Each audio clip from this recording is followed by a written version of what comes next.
So the most exciting thing to me about Artemis 2 is just the return to the moon. We haven't been there in 50 years. Human eyes are going to see parts of the moon that haven't been seen by anyone before. It also recommits us to exploring the solar system in a way that we haven't in a long time. And I think it provides an opportunity for younger generations to understand the excitement of doing that kind of exploration.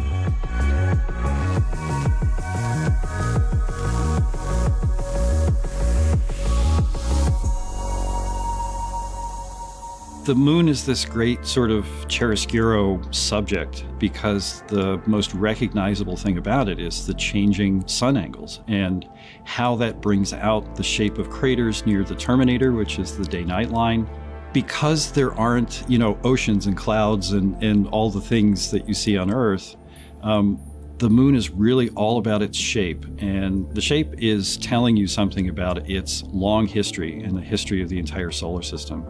All the things that have happened to the Earth have been erased by geologic processes and weather and climate, and that doesn't happen on the moon. The moon has recorded everything that's happened since its formation almost 4.5 billion years ago. That tells us a lot about where we came from, where the solar system came from. It also reveals something about the composition of the Earth that we can't see because it's buried beneath the crust. Some of that is on the surface of the moon because it's been excavated by all the impacts.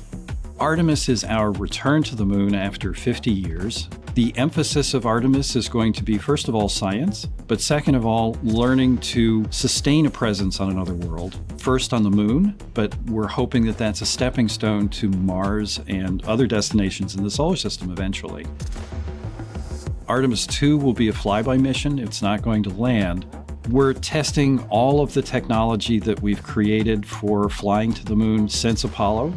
A lot of systems have been modernized, and we need to make sure that all of those work. The astronauts will be looking out the window at parts of the moon that have never been seen by human eyes before. They will be flying by the moon at an altitude that's much higher than Apollo's orbits. And so they will see the entire disk of the moon, including areas that are closer to both the North and South Pole that astronauts from Apollo never saw. All of that depends on the lighting, which we really won't know until launch day, but we can practice with different lighting scenarios. It's hard for people to sort of picture that in their mind. If you can make a visualization of it, show them a movie, that helps everybody choose the targets and also practice aiming at those targets. The astronauts have actually been looking at these visualizations through the lens of the camera and practicing aiming at the various targets. This is a map of the surface of the moon, obviously, but it shows what the Apollo astronauts could see in sunlight while they were in orbit. The brighter parts are the parts that they could see.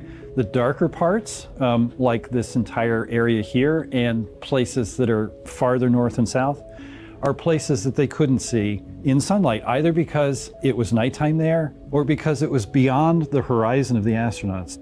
All of the Apollo flights orbited the moon at a distance of about 110 kilometers. Because the astronauts were flying at such a low altitude, their horizon was actually quite close and they couldn't see the North and South poles. And this whole area over here was not in sunlight at the time. And it includes this amazing impact feature here called Oriental. Oriental is a very large impact feature. It's about 650 kilometers wide. It's got multiple rings. These are rings that form like ripples in a pond from the impact, but of course it's on a huge scale.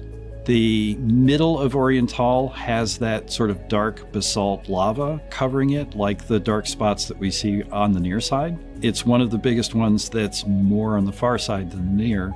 So seeing it with human eyes and sort of picking out features that maybe you don't even see in robotic cameras is an important goal for the mission.